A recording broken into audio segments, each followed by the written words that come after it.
I'm going to read Alexander and the Terrible, Horrible, No Good, Very Bad Day by Judith Viorst, illustrated by Ray Cruz.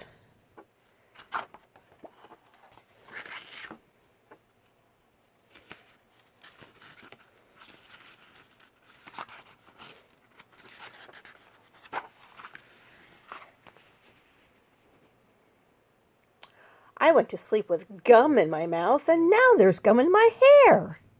And when I got out of bed this morning, I tripped on the skateboard, and by mistake I dropped my sweater in the sink while the water was running, and I could tell it was going to be a terrible, horrible, no good, very bad day.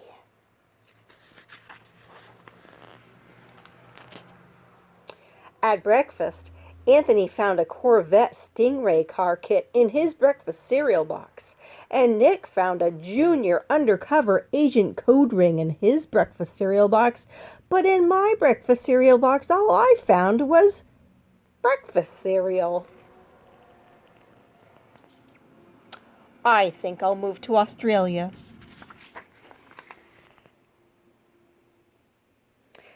In the carpool, Mrs. Gibson let Becky have a seat by the window. Audrey and Elliot got seats by the window, too.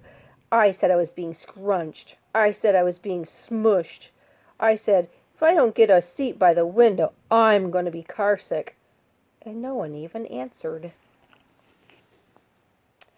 I could tell it was going to be a terrible, horrible, no good, very bad day. At school, Mrs. Dickens liked Paul's picture of the sailboat better than my picture of the invisible castle. At singing time, she said I sang too loud. At counting time, she said I left out 16.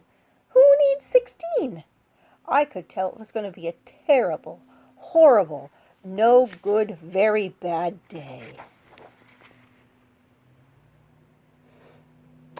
I could tell because Paul said I wasn't his best friend anymore. He said that Philip Parker was his best friend, and that Albert Moyle was his next best friend, and that I was only his third best friend. I hope you sit on a tack, I said to Paul. I hope the next time you get a double-decker strawberry ice cream cone, the ice cream part falls off the cone and lands in Australia.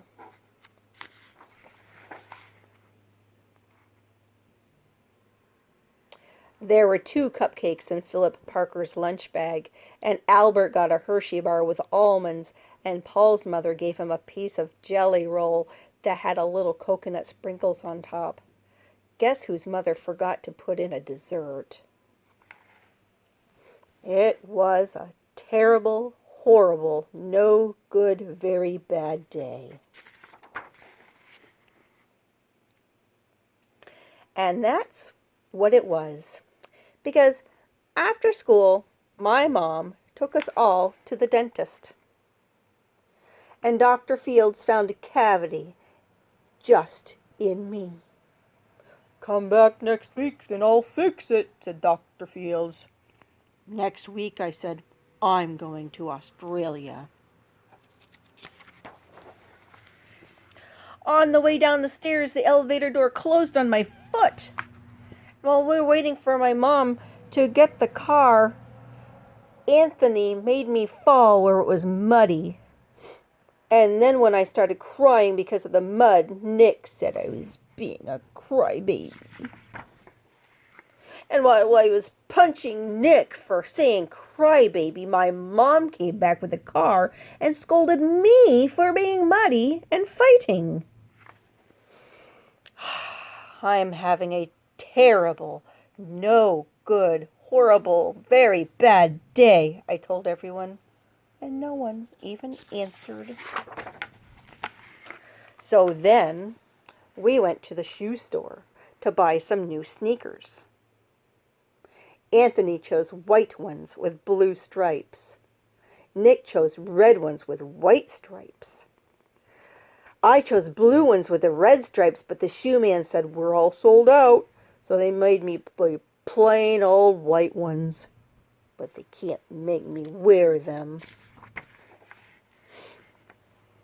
When we picked up my dad at his office, he said I couldn't play with the copy machine. But I forgot. He also said to watch out for the books on his desk. And I tried really hard to be careful, except for my elbows. He also said I couldn't fool around with his phone, but I think I called Australia. My dad said, please don't pick it up for him anymore. It was a terrible, horrible, no good, very bad day.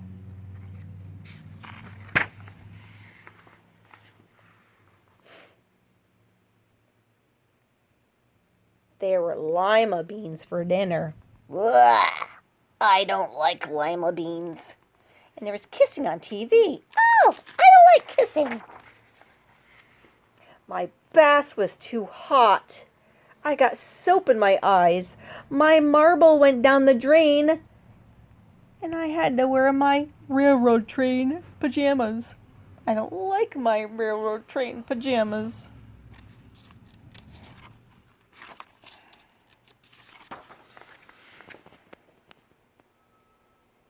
When I went to bed, Nick took back the pillow he said I could keep.